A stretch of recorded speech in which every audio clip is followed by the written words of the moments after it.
कर्ताव्य स्तोत्रम प्रभु यीशु मसीह के मीठे और मधुर नाम में फिर एक बार आप सबों का मैं स्वागत करता हूं।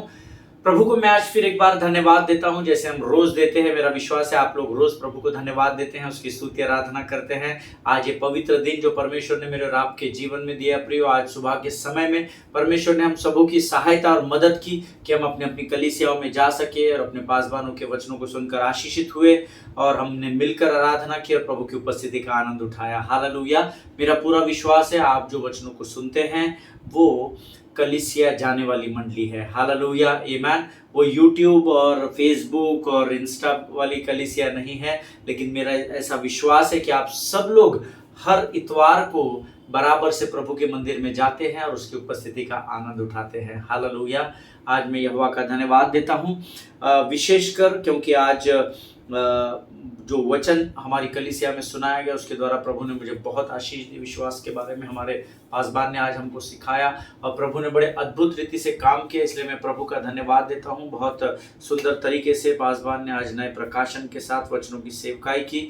मैं परमेश्वर का हमारे सेवक के लिए, हमारे जो पासवान हैं उनके लिए धन्यवाद देता हूँ। और हम सबों को रोज मैं आपको बताता हूँ कि अपने पासवानों के लिए, उनके परिवारों के लिए प्रार्थना करें, क्योंकि जब आप प्रार्थना करते हैं ना तो उसके प्रभाव से पासवान और उनके परिवार के जीवन में बहुत कुछ होता है। हालेलुया, आमीन। प्रिय प्रभु का एक्सक्यूज मी धन्यवाद दे आज के इस दिन के लिए जो प्रभु ने मेरे और आपके जीवन में इसलिए लेकर आया ताकि हम फिर एक बार यहाँ इकट्ठा हो सके और प्रभु की वाणी को सुनकर आशीषों से भरे जा सके। आमीन। कल हमने जो वचन सुना अहीतोपेल के विषय में, अबशालोम के विषय में, बहुत सारे फोन कॉल्स मुझे आए, कुछ ईमेल्स भी आए हैं जहाँ पर लोगों ने कहा कि आपने सच कहा पास्टर, हमने ये नाम सुना था जब हम वचन की सेवकाई वचनों को सुनते थे, लेकिन हमको समझ नहीं आ रहा था, स्मरण नहीं आ रहा था कि एग्जैक्टली ये नाम कहाँ पर, अहीतोपेल का नाम कहाँ पर इस्तेमाल किया गया है। हालेलुया, आमीन। प्रिय प्रभु का धन्यवाद हो कि परमेश्वर अपने अद्भुत गुण बातों को हम पर यहाँ पर रोज प्रकट करता है। हालेलुया। और आज फिर एक बार उसका आत्मा हमारे मध्य में है जो हमें वचन के विषय में कुछ अद्भुत बातों को सिखाएगा, ऐसा मैं विश्वास करता हूँ। लेकिन क्यों ना उससे पहले हम अपने वचनों को निकालेंगे और कुछ वचनों को पढ़कर हम प्रभु का धन्यवाद देंगे। आज हमने पढ़ने के लिए जो वचन चुने हैं वो पाए जाते हैं भजन संहिता 90 उसके 1 से लेकर 6 वचनों को हम पढ़ेंगे। साम्स 90 वर्सेस 1 to 6, भजन संहिता 90 उसका 1 से 6 अध्याय हम पढ़ेंगे। हे प्रभु, तू पीढ़ी से पीढ़ी तक हमारे लिए धाम बना है, इससे पहले कि पहाड़ उत्पन्न हुए या तूने पृथ्वी और जगत की रचना की, वरन अनादिकाल से अनंत काल तक तू ही परमेश्वर है। तू मनुष्य को लौटाकर मिट्टी में ले जाता है और कहता है, हे आदमियों लौट जाओ, क्योंकि 1000 वर्ष तेरी दृष्टि में ऐसे है जैसे कल का दिन जो बीत गया या जैसे रात का एक पहर है। तू मनुष्यों को धारा में बहा देता है, वे स्वप्न से ठहरते हैं, वे भोर को बढ़ने वाली घास के समान होते हैं। वह भोर को फूलती और बढ़ती है और सांझ तक कटकर मुरझा जाती है। हालेलुया। परमेश्वर इन पढ़े हुए वचनों पर हम में से प्रत्येक को आशीष दे। आपने मेरे साथ ये वचन खोलकर पढ़ा है, ऐसा मैं विश्वास करता हूँ। Hallelujah. Lord, you have been our dwelling place in all generations. This is the word of God. Hallelujah. हे प्रभु, तू पीढ़ी से पीढ़ी तक हमारे लिए धाम बना है। हालेलुया। वचन कहता है धाम बना है। धाम क्या होता है? परमेश्वर के उपस्थिति में घूमने फिरने का जो स्थान होता है उसको यहोवा का धाम कहा जाता है। हालेलुया। जिस स्थान में परमेश्वर बसता है उसको धाम कहा जाता है। और वचन कहता है कि पीढ़ी से पीढ़ी, हजारों वर्ष से प्रभु तो हमारी हर पीढ़ी में अपनी उपस्थिति को लेकर आता है और हमें तेरी उपस्थिति में बढ़ने का मौका देता है। हालेलुया, आमीन। इससे पहले कि पहाड़ उत्पन्न हुए या तूने पृथ्वी और जगत की रचना की, वरन अनादि काल से अंत काल तक तू ही परमेश्वर है। ये दाऊद का भजन नहीं, ये मूसा की प्रार्थना। इस बात को याद रखिएगा ना, अगर आपके पवित्र शास्त्र में नहीं लिखा है तो आप लिख लीजिए। 90 भजन जो है वो मूसा की परमेश्वर से की गई प्रार्थना है। हालेलुया, आमीन।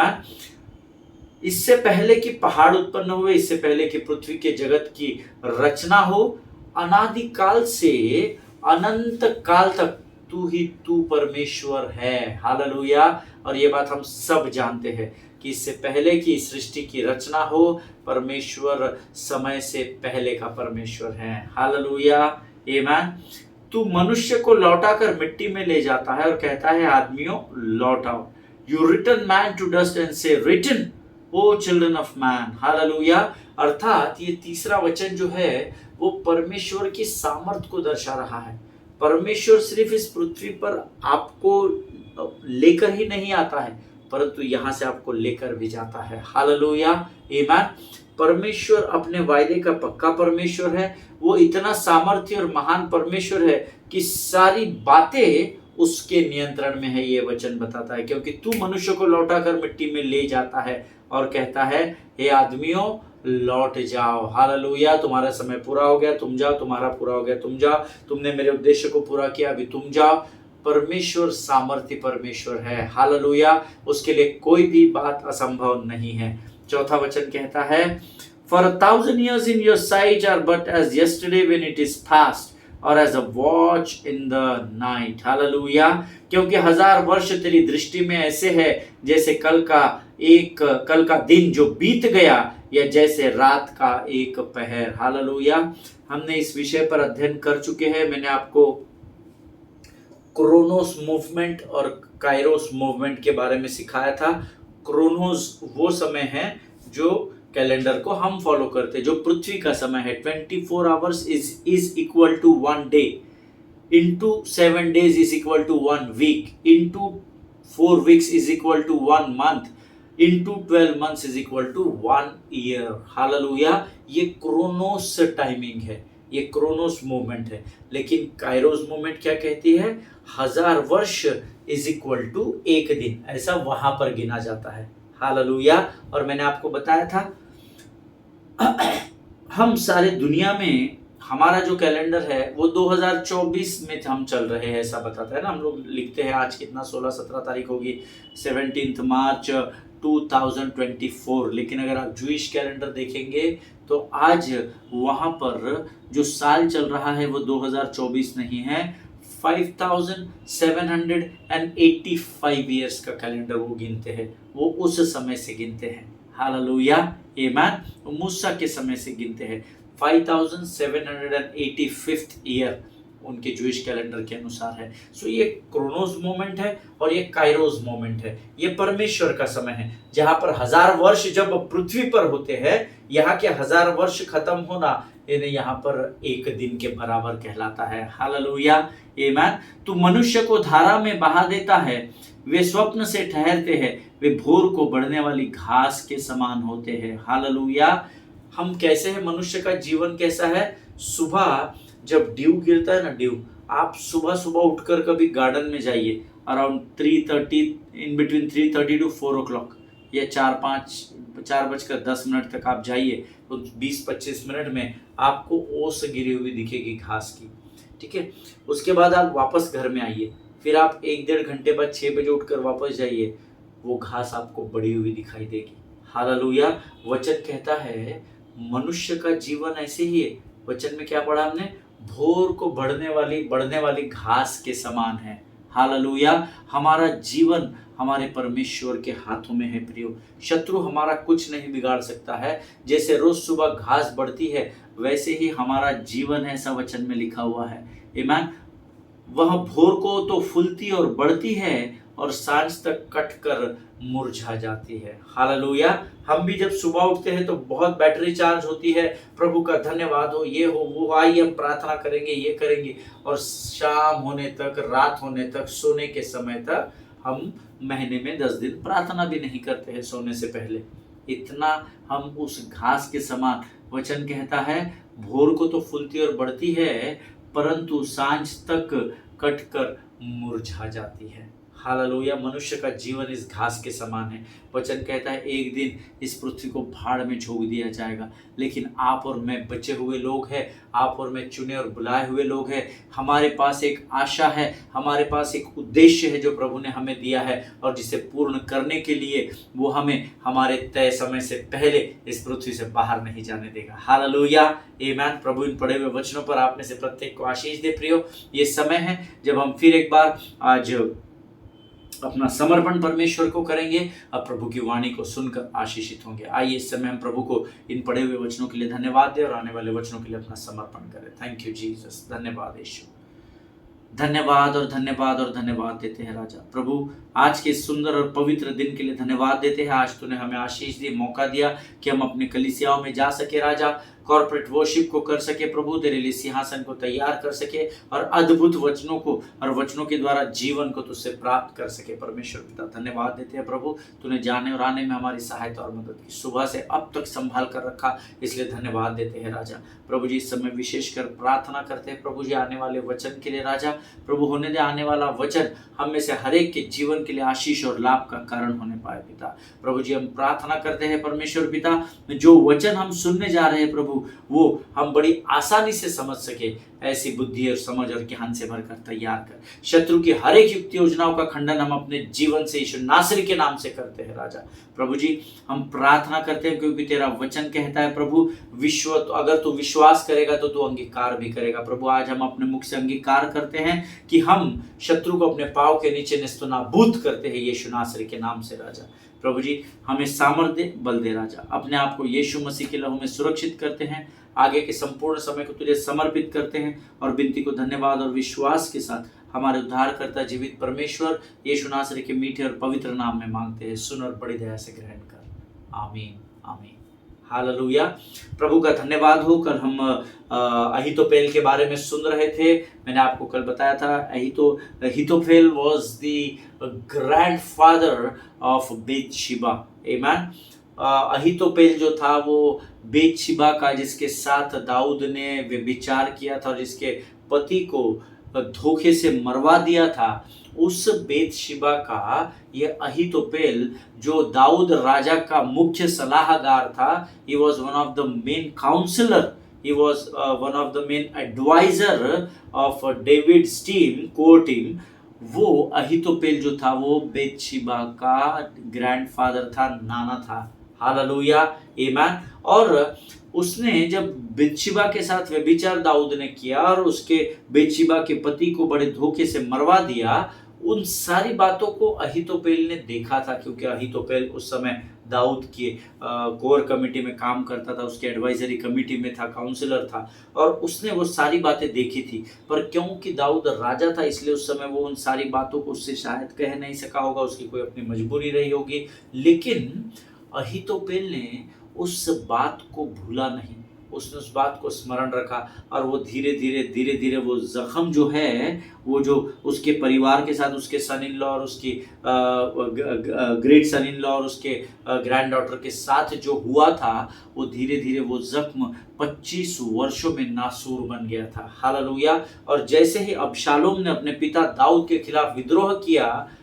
ये जो अहीतोपेल था ये अबशालोम के साथ जा मिला, हालेलुया, आमीन। और जब अबशालोम ने उसके पिता दाऊद के खिलाफ जब विद्रोह कर दिया, उसे मारने की योजना बनाई, षड्यंत्र रचा, तो ये पहला इंसान था अहीतोपेल, इस बात को याद रखना, जिसने अबशालोम के साथ सम्मति कर ली थी, हालेलुया। और क्योंकि अबशालोम ने अहीतोपेल को इतने वर्षों तक अपने पिता को सलाह देते हुए बचपन से देखा था, इसलिए उसने अहीतोपेल को अपना सलाहकार नियुक्त कर दिया, हालेलुया। क्योंकि उसने राजभवन में, राजमहल में बचपन से देखा था कि मेरा पिता दाऊद जब कभी भी कठिनाई में होता है, जब कभी भी विकट परिस्थितियों में फंसता है, तो वो अहीतोपेल को बुलाता है ताकि अहीतोपेल जो है वो उसे अच्छी और सच्ची सलाह दे सके, जिसके अनुसार दाऊद कार्य करता था, हालेलुया। और ये बात अबशालोम जानता था और इसलिए उसने इस अहीतोपेल को अपना मुख्य सलाहकार नियुक्त कर दिया, हालेलुया। And after appointment of Ahithophel he gave his first advice to Absalom, which is very interesting to see, आमीन। जैसे ही अबशालोम ने अहीतोपेल को उसका पर्सनल सलाहकार करके नियुक्त किया, उसी समय अहीतोपेल ने एक एडवाइस अबशालोम को दी। जब अबशालोम ने किसी प्रश्न को उसको पूछा और वो बहुत अद्भुत था, बहुत अलग था। अहीतोपेल ने अबशालोम से क्या कहा, अब तू एक काम कर कि तू अब दाऊद की स्त्रियों के पास जा और उन्हें बाहर निकाल ला और उनके साथ व्यभिचार कर, ताकि सारा इज़राइल इस बात को जान सके। देखिए वो अहीतोपेल जो 25 वर्ष से भी अधिक समय तक दाऊद के साथ बड़ी ईमानदारी से चलता रहा, लेकिन उसने दाऊद को कभी पता भी नहीं चलने दिया कि मेरे अंदर तेरे प्रति बहुत क्रोध है, बहुत गुस्सा है और मैं समय आने पर उसका बदला जरूर लूंगा। कभी भी उसने दाऊद को इस बात की भनक भी नहीं लगने दी। लेकिन अब जब दाऊद उस राज्य से अपना जीवन बचाने के लिए भाग खड़ा हुआ, क्योंकि अबशालोम उसे मार डालना चाहता था, अब जब दाऊद चला गया है तो ये अहीतोपेल देखो कैसा पलटी मार गया। ईमान, अहीतोपेल जो दाऊद का वफादार था वो अब यहाँ पर अबशालोम का वफादार बनकर उससे कहता है कि अब तू एक काम कर, तू अब दाऊद की स्त्रियों के पास जा और उन्हें वहां से राजभवन से बाहर निकाल कर ला, उनके साथ विचार कर, ताकि सारा इजराइल इस बात को देख सके। हालेलुया, आमीन। देखिए वो खुन्नस उसके अंदर थी, वो क्रोध उसके अंदर था कि इसने मेरे ग्रैंड डॉटर के साथ बुरा व्यवहार किया, मुझे जब भी मौका मिलेगा मैं इसके पत्नियों के साथ, इसके रखेलियों के साथ, इसकी बेटियों के साथ जरूर ये कार्य करूंगा। उसके मन में रहा होगा, वो तो नहीं कर पाया, पर अब देखिए वो अपने ही राजा के बेटे को अबशालोम को इस बात को एडवाइस कर रहा है। Okay, let us go into the word of God and let us read it together. दूसरा शमूएल उसका 16 अध्याय उसके 20 से 23 वचन। Second Samuel chapter 16 versus 20 to 23 हम सब मिलकर एक साथ पढ़ेंगे। वचन कहता है, तब अबशालोम ने अहीतोपेल से कहा, तुम अपनी सम्मति दो कि क्या करना चाहिए। देखो अब यहाँ पर अबशालोम अहीतोपेल से सलाह मांग रहा है, तुम्हारी सम्मति दो कि क्या करना चाहिए। अब ध्यान से सुनेगा। अहीतोपेल ने अबशालोम से कहा, जिन रखेलियों को तेरा पिता भवन की चौकसी करने को छोड़ गया उनके पास तू जा। और जब इजरायली यह सुनेंगे कि अबशालोम का पिता उससे घिन्न करता है, तब तेरी सब संगी हियाव बांधेंगे। अतः उसके लिए भवन की छत पर एक तंबू खड़ा किया गया और अबशालोम समस्त इजराइल के देखते देखते अपने पिता की रखेलियों के पास गया। उन दिनों जो सम्मति अहीतोपेल देता था वह ऐसी होती थी कि मानो कि परमेश्वर का वचन पूछ लेता हूं। अहीतोपेल चाहे दाऊद को चाहे अबशालोम को जो जो सम्मति देता वह वैसे ही होती थी। हालेलुया। इससे आप अंदाजा लगाइए कि ये जो हितोफेल था या अहीतोपेल था, इसका वैल्यू कितना अधिक होगा उस राज्य में। आमीन। उसकी हर एक बात को दाऊद राजा ने भी फॉलो किया और अब यहाँ पर अबशालोम भी फॉलो कर रहा है। हालेलुया, आमीन। ये मैंने नहीं लिखा है, ये पवित्र शास्त्र में लिखा गया है। आमीन।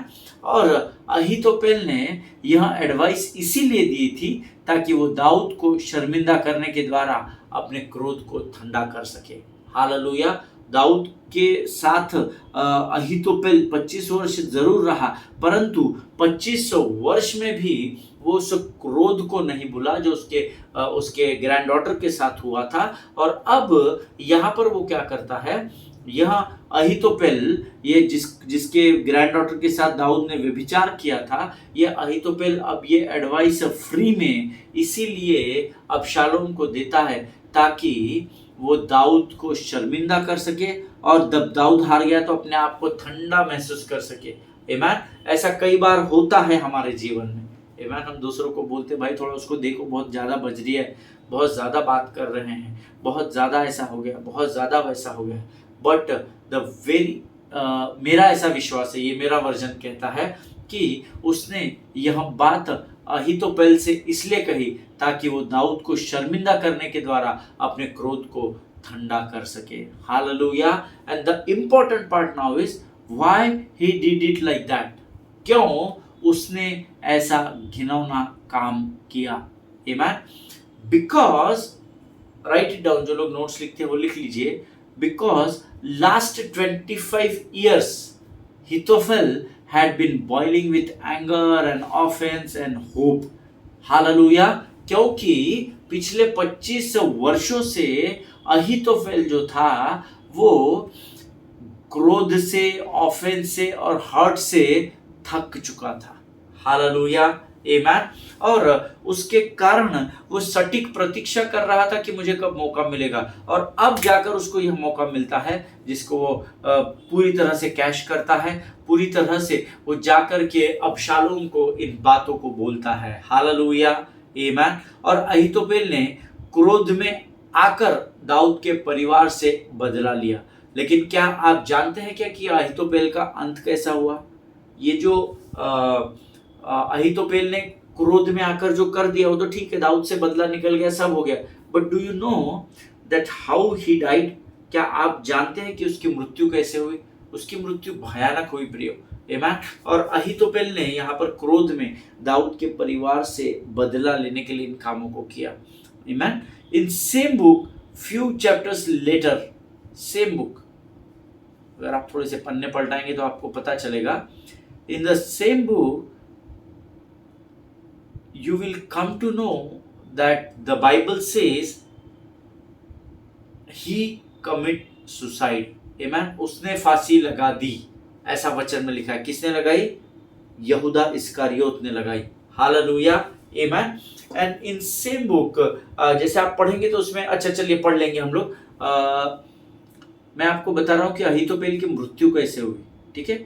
दूसरा शमूएल 17 अध्याय 23 वचन कोई पढ़ दे।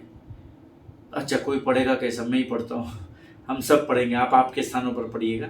दूसरा शमूएल 17 अध्याय 23 वचन कहता है, 2 सैमुअल चैप्टर 17 वर्स 23 सेज, जब अहीतोपेल ने देखा कि मेरी सम्मति के अनुसार काम नहीं हुआ, तब उसने गदहे पर काठी कसी और अपने नगर में जाकर अपने घर में गया और अपने घराने के विषय में जो आज्ञा देनी थी वहां देकर अपने को फांसी लगा ली और वहां मर गया, और उसके पिता के कब्रिस्तान में उसे मिट्टी दे दी गई। हालेलुया। मैं जानता हूं कि जो उसके परिवार के साथ दाऊद ने किया, कि उसकी पोती के साथ व्यभिचार, उसके ग्रेट ग्रैंडसन के इन लॉ के हत्या करवाना, उसके परिवार को पूरे दुख से भयंकर रूप से गुजरना पड़ा होगा। Hallelujah. It was not easy for him to forget all these things. Hallelujah. ये इतना आसान नहीं था कि वो बस हो गया है मेरी बेटी के साथ, जवाई के साथ अभी हो गया तो जान दो मैं भूल जाता हूँ। ये आसान नहीं था, पर ऐसे कई अनुभव यीशु के जीवन में भी आए, परंतु उसने उस कठिन परिस्थितियों को वचन के आधार पर रहकर आसान बना लिया। हालेलुया। अब आप कहेंगे कि परमेश्वर तो क्षमा करने वाला परमेश्वर है, फिर परमेश्वर ने अहीतोपेल को क्षमा क्यों नहीं किया? परमेश्वर ने अहीतोपेल को कभी क्रोध किया ही नहीं था। हालेलुया। जब अहीतोपेल ने एक एडवाइस जब राजा को दी, अबशालोम को दी, और अबशालोम ने जब उसको डिनाई किया, तो अहीतोपेल जो है वो इतना दुखी हो गया कि उसने अपना जीवन समर्पित कर दिया। हालेलुया, आमेन। मैं जानता हूं कि जो उसके परिवार के साथ दाऊद ने किया, कि उसकी पोती के साथ व्यभिचार, उसके ग्रैंडसन इन लॉ की हत्या करवाना, उस परिवार को दुख से गुजरना पड़ा होगा। हालेलुया। It was not easy for him to forget all this things. आमेन। अभी भी मेरा विश्वास है कि अहीतोपेल ने जो किया वो उसकी समझ के अनुसार किया, लेकिन गलती कहाँ हुई? उसने क्रोध को पाल लिया। हालेलुया। क्रोध को कभी पालना नहीं है, क्योंकि मैंने आपको बताया क्रोध क्या करता है, हमने कल उसका सीक्वेंस सीखा है। हालेलुया। जब आप इस बात को मन में ठान लेते हैं कि मैं उस व्यक्ति को क्षमा नहीं करूंगा, पास्टर साहब बस आप सबको बोलिए चलेगा, मैं सबको लगे तो घर घर जाकर मिलता हूँ, सबको बोलेंगे तो प्रेज द लॉर्ड करता हूँ, पर बस एक फैमिली को छोड़ दो। हालेलुया, आमेन। मैं उसका बदला लेकर ही रहूंगा, ऐसा मैंने कई लोगों को कहते हुए सुना है। पास्टर आपको पता नहीं, वो मैं आई विल मैनेज इट, मैं देख लूंगा, मैं उसका बदला तो लूंगा पास्टर, उसने मेरे को बहुत इंसल्ट किया था, मैं बदला तो जरूर लेकर रहूंगा। आमेन। कोई किसी को आपने कहते हुए सुना होगा, चाहे कितना भी समय लग जाए मैं उसे नहीं छोड़ूंगा। हालेलुया। 2 साल लग जाए, 5 साल लग जाए, पर पास्टर साहब आपको पता नहीं, अभी तो अपनी यहाँ से घुटने में चली गई है, आज नहीं तो कल कभी तो मिलेगा, तो मैं उसको तब छोड़ूंगा नहीं। हालेलुया। क्या आपने सुना है ऐसा लोगों से? जरूर सुना होगा। आमेन। देखिए, जब आप जलजलाहट, ईर्ष्या, डाह, कड़वाहट जैसी बातों में बने रहते हो, तो आप आत्मिक आत्महत्या में दबाए जाते हो, जिसका आपको एहसास नहीं होता है। हालेलुया, आमीन। प्रियो, परमेश्वर इन वचनों को समझने में आपकी सहायता और मदद करे। देखिए, जब आपके अंदर ईर्ष्या होती है, डाह होती है, जलजलाहट होती है, कड़वाहट होती है ना, तो ये आप आत्मिक आत्महत्या की ओर बढ़ रहे हैं, इस बात को याद रखिएगा। शरीर में आप जीवित है, 100 साल भी शायद रहेंगे, परंतु अगर spirit is not in control, अगर आपकी आत्मा के कंट्रोल में आप नहीं है, तो यकीन मानिए ये जो सारी चीजें मैंने आपको बताई, ये आपके जीवन में होगी और इसका आपको एहसास हो भी नहीं होगा। हालेलुया। और याद स्मरण करें, ये जो सब हेट्रेड होता है ना, ये एक दिन में नहीं होता, ये धीरे से शुरू होता है। हम निग्लेक्ट करते हैं, फिर थोड़ा बढ़ता है, हम लोग निग्लेक्ट करते हैं, फिर थोड़ा बढ़ता है, फिर हम लोग थोड़ा दुर्लक्ष्य करते हैं। ऐसा करते करते करते फिर ये क्रोध जो है वो पाप में बदल जाता है। हालेलुया। और ये एक दिन में नहीं होता है प्रियो, लेकिन धीरे धीरे ये बढ़ता है। जैसे हितोफेल का 25 वर्ष तक हितोफेल उस क्रोध की आग में चलता रहा, ऐसा वचन में लिखा है। हालेलुया, आमीन। प्रियो, ये बहुत अद्भुत वचन है। आज हम यहाँ समाप्त करेंगे, कल इसके आगे के वचनों में हम जाएंगे। लेकिन मैं चाहता हूँ कल जब आप आए तो इन वचनों को पढ़कर जरूर आना, ताकि हम इसके आगे की बातों को समझने वाले हो सके। हालेलुया। आइए प्रियो, इस समय हम अपनी आंखों को बंद करेंगे और हम प्रार्थना करेंगे। Let us pray. खुदावंद प्रभु यीशु मसीह के मीठे और मधुर नाम के लिए धन्यवाद देते राजा। प्रभु जी धन्यवाद देते तेरी विश्वास के लिए, धन्यवाद देते प्रभु। आज वचनों के द्वारा तूने हमसे बातचीत की राजा। सारी बातों में महिमा तुझको देते हैं, अपने आप को यीशु मसीह की लहू में डुबोते हैं। विनती को धन्यवाद के साथ यीशु नासरी के नाम से मांगते हैं, सुन और कबूल कर। आमीन, आमीन। हालेलुया। परमेश्वर आप सबों को बड़ी बरकत और बड़ी आशीष दे। इजराइल के लिए प्रार्थना करें, अपने भारत देश के लिए प्रार्थना करें, 282 कंट्रीज के लिए आप प्रार्थना करें, 232 सॉरी। और उसके अलावा अपने पासवानों के लिए, उनके परिवारों के लिए प्रार्थना करें, एक दूसरे के लिए प्रार्थना करें। मेरा पूरा विश्वास है आप हमारे लिए और हम आपके लिए प्रार्थना करते हैं। और हम कल एक बार फिर मिलेंगे, तब तक स्वस्थ रहें, सुरक्षित रहें। सभी को जय मसीह।